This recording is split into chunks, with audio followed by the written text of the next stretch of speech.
నమస్కారం అండి. శ్రీ మాతా ఆస్ట్రాలజీ అభిమానులకు స్వాగతం. మనము ఈరోజు ఒక వ్యక్తి అపారమైన సంపదలు కలిగి ఉండాలి అన్నా, లేదా ఉద్యోగంలో మంచి అభివృద్ధి ఉండాలన్నా, మన జాతకంలో గ్రహాలు ఏ స్థితిలో ఉంటే ఇటువంటి భాగ్యం కలుగుతుందనే విషయాన్ని తెలుసుకుందాం. మన జాతక చక్రంలో ఏ లగ్నానికైనా 10వ స్థానాధిపతి మిథునము లేదా కన్యా రాశిలో ఉంటే అపార సంపద లేదా ఉద్యోగంలో మంచి స్థితి ఉంటుంది అని చెప్పచ్చు. ఉదాహరణకు మేషలగ్నం అనుకోండి. మేషలగ్నానికి 10వ స్థానాధిపతి ఎవరవుతారు? శని. ఈ శని మిథునంలో ఉన్న కన్యలో ఉన్న ఆ లగ్నానికి పాపైనా సరే ఉద్యోగంలో మంచి అభివృద్ధి ఉంటుంది, లేదా మంచి సంపదలు సమకూర్చుకుంటారు అని చెప్పచ్చు. అలాగే ధనుసు లగ్నమై 10వ అధిపతి బుధుడు కదా. ఈ బుధుడు మిథునంలో ఉన్నా లేదా కన్యా రాశిలో ఉన్నా కూడా అపారమైన ధన సంపదలు కానీ ఉద్యోగంలో మంచి అభివృద్ధి కానీ ఉంటుంది. అయితే ఇది మంచి తెలివితేటలను కూడా సూచిస్తుంది.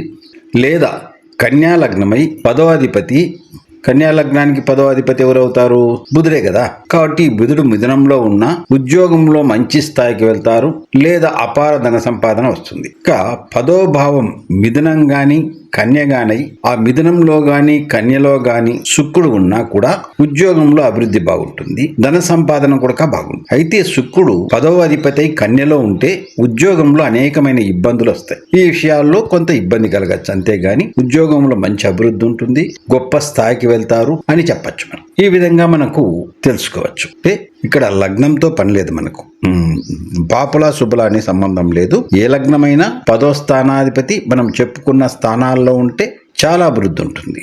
దీనికి సంబంధించి చార్ట్లో ఉదాహరణగా ఇచ్చాను చూడండి. ఇది ఎవరి జాతకం కాదు, కేవలం గ్రహాలు అక్కడ ఉంటే ఎలా ఉంటుంది ఆ లగ్నాలకని చూపించాను, అది గమనించండి.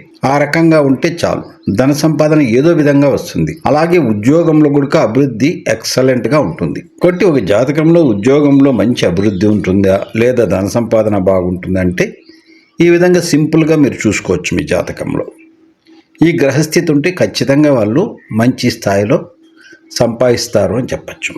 ఇక్కడ మనకు 12వ భావం కూడా జాతకునికి చాలా సంపదలు ఇస్తుంది. ఉదాహరణకు 5వ స్థానాధిపతి ఎక్కడున్నాడో మన జాతకంలో చూసుకొని 5వ స్థానాధిపతి ఉన్న స్థానం నుండి గురువు 12లో ఉంటే ఈ జాతకునికి సంపద అనేది సంతానం నుండి బ్రహ్మాండంగా వస్తుంది. ఇటీవల చాలా మంది సాఫ్ట్వేర్ ఇంజనీర్ చదివి పిల్లలు అమెరికాలో జాబ్ చేస్తూ తండ్రికి చాలా డబ్బు పంపిస్తున్నారు చూడండి. ఆ విధంగా సంపద రావచ్చు.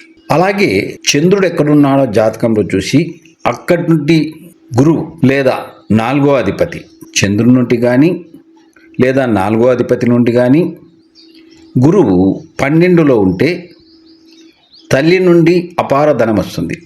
లేదా శుక్రుడి నుండి కానీ 7వ అధిపతి నుండి కానీ గురువు 12లో ఉంటే వివాహం తర్వాత చాలా డబ్బు సంపాదిస్తారు. రవి నుండి కానీ 9వ అధిపతి నుండి కానీ గురువు 12లో ఉంటే తండ్రి ద్వారా అపార ధన సంపాదన వస్తుంది. ఉదాహరణకు గురువు 6లో ఉన్నాడు అనుకోండి, 7కు 12వ భావం అవుతుంది కాబట్టి వివాహం ద్వారా సంపద వస్తాయి. శుక్రుడు లగ్నం నుండి 8లో ఉండి 7వ భావంలో చంద్రుడు మరియు బుధుడు ఉంటే అక్కడి నుండి 8లో గురువు శుక్రుడు లగ్నం నుండి 8లో ఉండి 7వ భావంలో చంద్రుడు మరియు బుధుడు ఉంటే అపారమైన స్థిరాస్తులు కలిగి రాజభోగాలను లభిస్తాడని చెప్పచ్చు.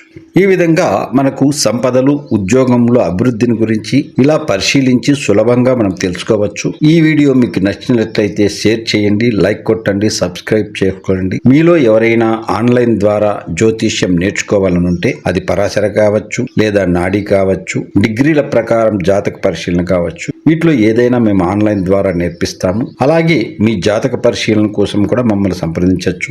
వీటికి సంబంధించిన పుస్తకాల కొరకు కూడా మమ్మల్ని సంప్రదించవచ్చు. తర్వాత వీడియోలో ఇంకా ఆసక్తికరమైన విషయాన్ని తెలుసుకుందాం. నమస్తే.